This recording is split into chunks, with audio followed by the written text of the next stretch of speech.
Dear students, I'm going to discuss with you now vector recycling as applied to logicals. सबसे पहले we need to remind ourselves as to what exactly is meant by recycling. ये लफ्ज़ पहले भी एक दफ़ा encounter किया था, लेकिन I think it is much better to look at it again. अगर आप इंटरनेट पे जाएं तो गूगल पे ज़ाहिर है आप हम हर वक्त सर्च करते रहते हैं, तो ये इसको ज़रा देखिए. This is one I got from this particular website. Vector recycling in R. We can see vector recycling when we perform some kind of operation like addition, subtraction, etc. on two vectors of unequal length. अगर unequal length है तो तब ये recycling वाला concept वहाँ पे आता है.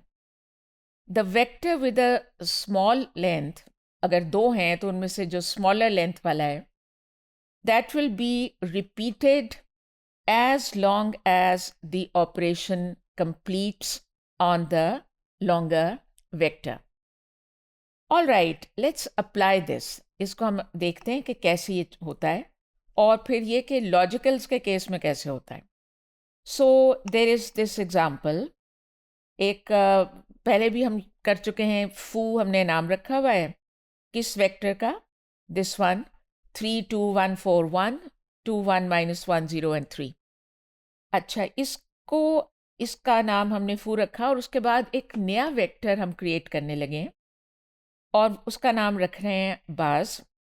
और वो कैसे क्रिएट कर रहे हैं स्टूडेंट्स? वो जो पहला वाला है फू, उसका नाम लिखने के बाद जब आप स्क्वायर ब्रैकेट के अंदर ये दो नंबर डालेंगे in the form of a vector 10 and 3, तो आपको पता है ना कि स्क्वायर ब्रैकेट आपको वो पोजीशन इंडिकेट करता है.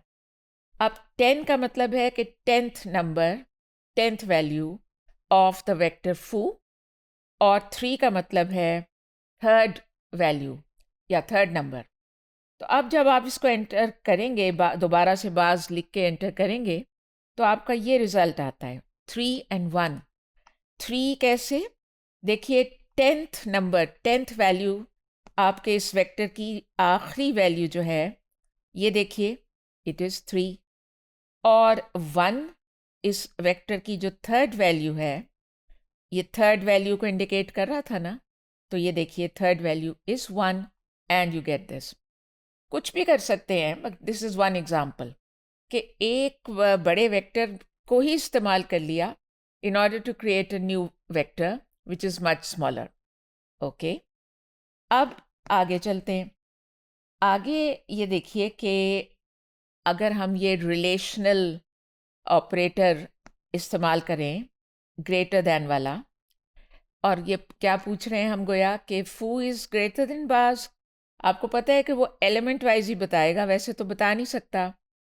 तो यहाँ पे वो रीसाइक्लिंग होने वाली है, क्योंकि आपको पता है कि फू के अंदर तो 10 एलिमेंट हैं, बाज के अंदर अभी अभी हमने क्रिएट किया है सिर्फ 2 एलिमेंट हैं.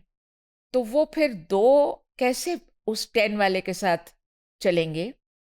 जैसा कि लिखा हुआ है, इसको पढ़ते हैं. Here the 2 elements of bars are recycled and they are checked against the 10 elements of foo as explained below. कैसे करता है जी?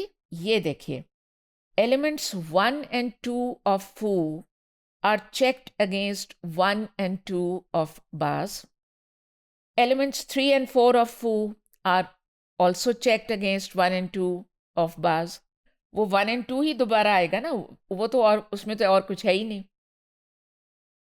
इसके आगे जो लिखा हुआ है एंड सो ऑन, मैं वो आपके लिए कंप्लीट कर देती हूँ.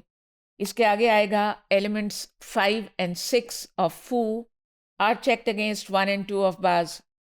Elements 7 and 8 of foo are checked against 1 and 2 of bars.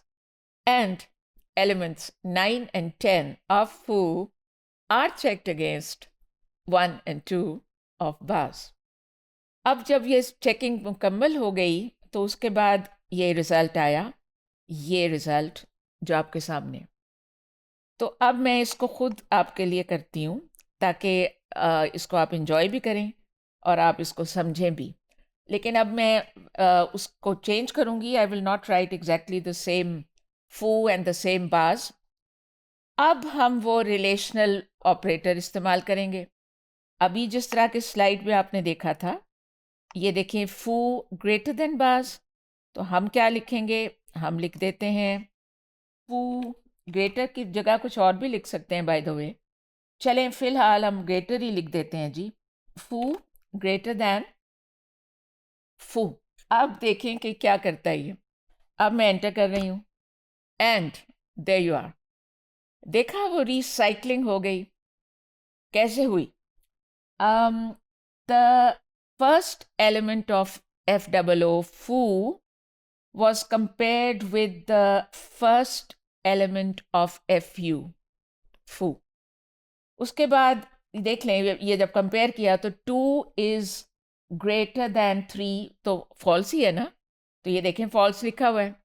उसके बाद जी the second element of FOO is to be compared with the second element of FU. अब ये 3 is greater than 5, जाहिर है कि ये भी फॉल्स है, ये देखें। उसके बाद 4, ये जो थर्ड एलिमेंट है FOO का, वो इधर 7 जो कि थर्ड एलिमेंट है FU का, 4 is greater than 7, of course that is also false. अब ये छोटा वाला रिसाइकल हो रहा है, वो दोबारा चलेगा। ऑल राइट, अब ये 5 जो है, जो उसका बड़े वाले का fourth element, 5 is it greater then 3? Yes, और ये देखें यहाँ लिखा हुआ है ट्रू। उसके बाद ये 6, is that greater than 5? Yes, और यहाँ लिखा हुआ है ट्रू। और उसके बाद 7, is it greater than 7? No, और ये लिखा हुआ है false. So I hope you have got it and you have enjoyed it. इसके आगे देखिए एक और बात कि आप सारी वैल्यूज़ किसी भी एक वेक्टर की एक सिंगल वैल्यू के अगेंस्ट भी तो चेक कर सकते हैं ना। देखिए अभी मैंने 3 वाले के साथ करवाया, पहले स्लाइड पे आपने देखा 2 वाले के साथ हो रहा है, तो फिर एक सिंगल वैल्यू के साथ क्यों नहीं हो सकता जी? अब ये एग्जाम्पल देख लें, this is in your book. ये वही फू जो है उसको हम ये कह रहे हैं कि इज़ फू लेस दैन 3। अब ये एक सिंगल नंबर है 3, और यहाँ भी वो रिसाइकलिंग ही हो रही है ना।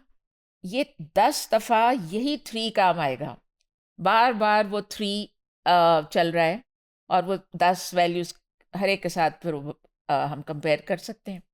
तो अब देख लें, इसके अंदर ये रिज़ल्ट आया है और इसमें ये 3 फॉल्स हैं और बाकी सारे ट्रू हैं। क्यों?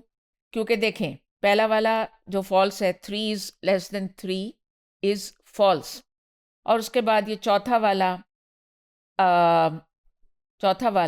या 4 इज़ लेस देन 3, जाहिर है कि इट्स फॉल्स। और उसके बाद जी ये आखिरी वाला 3 is less than 3, that is false. तो ये रिसाइकलिंग का कॉन्सेप्ट है और काफ़ी मज़ेदार है, एज़ यू कैन सी। इसके साथ यही कहूँगी कि हर चीज़ की तरह इसकी भी आप जितनी ज़्यादा प्रैक्टिस करेंगे उतना ही आपको फ़ायदा है।